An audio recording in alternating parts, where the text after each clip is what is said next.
السلام علیکم ورحمۃ اللہ وبرکاتہ۔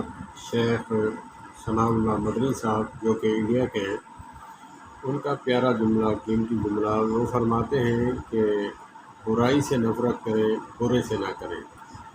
مثال دی، جیسے ڈاکٹر پیشنٹ جاتا ہے، وہ کہتا ہے کہ گٹکا، پان، سگریٹ یہ چھوڑ دو، آپ تکلیفوں سے محفوظ ہو جاؤ گے۔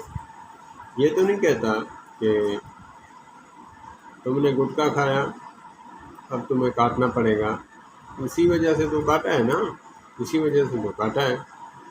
نہیں، ڈاکٹر بھی مرض کو نکالنے کی کوشش کرتا ہے، اس سے نفرت کرتا ہے، مریض سے نفرت نہیں کرتا۔ اسی طرح برائی سے نفرت کریں، جو برا شخص ہے اس سے نہ کریں، کیونکہ اللہ پاک شاید اس کی اصلاح فرما دے۔ السلام علیکم۔